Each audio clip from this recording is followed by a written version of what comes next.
अब लोकतांत्रिक विकेंद्रीकरण, भाई हमने लोकतंत्र की बात की, इसका विकेंद्रीकरण होना चाहिए। और इसके होने के लिए एक बलवंत राय मेहता समिति बनाई गई थी। उसने 3 स्तरीय व्यवस्था दी। पहली ग्राम स्तर पर व्यवस्था, दूसरी तहसील और खंड स्तर पर, और तीसरी जिला स्तर पर। ग्राम स्तर पर जो व्यवस्था दी गई उसे हमने कहा ग्राम सभा।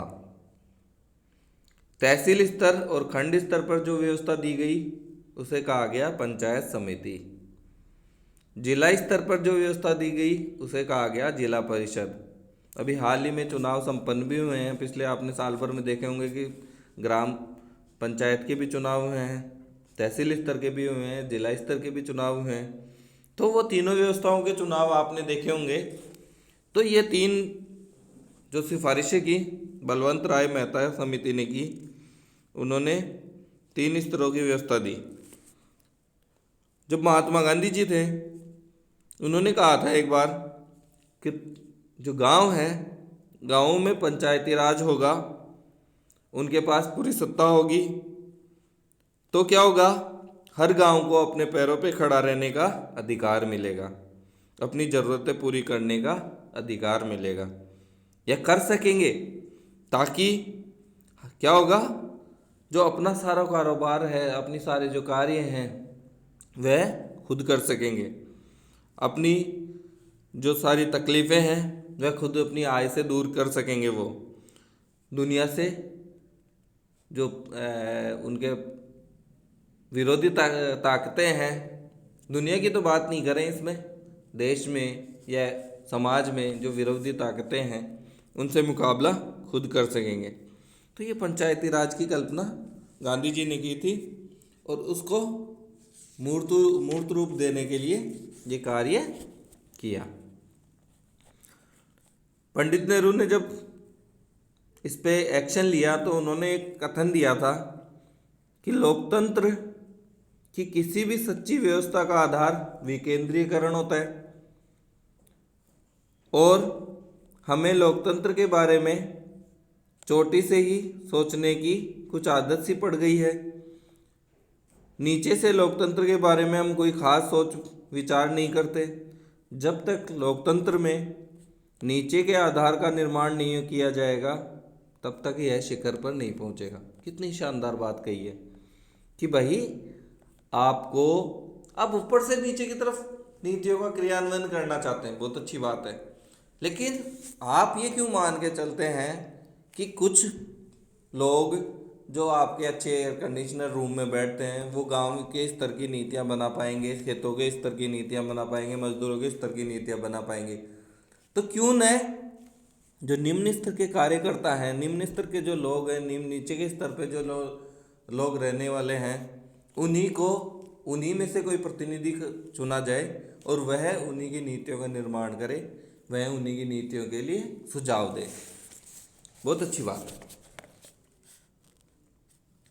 जो भारतीय संविधान में क्या हुआ, जो विकेंद्रीकरण के लिए अनुच्छेद 40 में कहा गया है, राज्य ग्राम पंचायतों की स्थापना के लिए आवश्यक कदम उठाएगा और उन्हें ऐसी शक्तियां और अधिकार प्रदान करेगा जो उन्हें स्वायत्त शासन की इकाई के रूप में कार्य करने में सक्षम बनाने के लिए आवश्यक हो।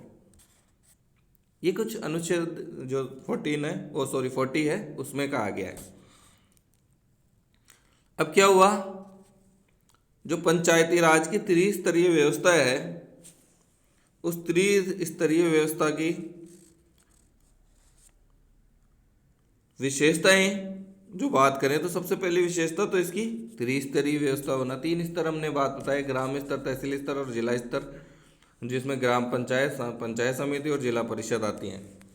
दूसरा, सभी स्तरों में आपस में सहयोग स्थापित करना। तो आपने 3 स्तरीय व्यवस्था तो बना दी, लेकिन उनमें कोऑर्डिनेशन होना चाहिए।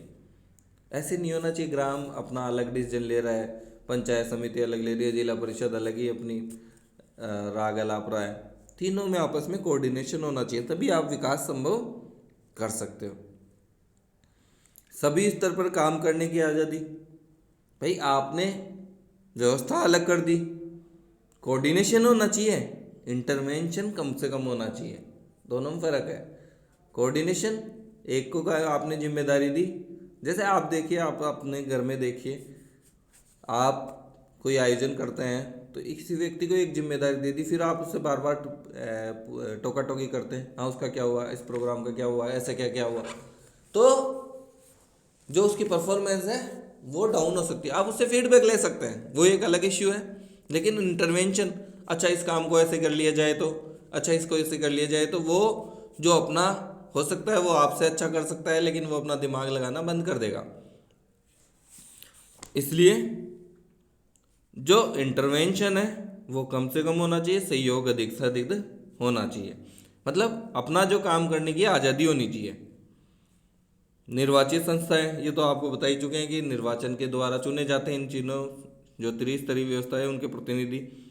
जन सहयोग की हमने बात की, जन का सहयोग होगा, क्योंकि भाई निर्वाचन कौन करेंगे, जन करेंगे, और उनका सहयोग तो अपेक्षित है और होता भी है। जब जनता चुनती है अपने प्रतिनिधि को, तो जो जिसको अधिकतम वोट मिलते हैं वो उस एरिया का, तो अधिकतम वोट मिले मतलब वो जनता का प्रतिनिधि है। ग्रामीण विकास का कार्य करना, ये जो पंचायती राज की व्यवस्था, मतलब गांवों के स्तर का विकास किया जाए, इसके लिए डेवलप की गई है। सत्ता का विकेंद्रीकरण, हमने पिछली क्लास में बात की कि विकेंद्रीकरण करना जरूरी है। निम्न स्तर पे, छोटे स्तर पे, निचले स्तर पे लोगों को कार्य देना जरूरी है, फीडबैक लेना जरूरी है, और उनको डिसीजन मेकिंग पावर उनमें डेवलप करना जरूरी है।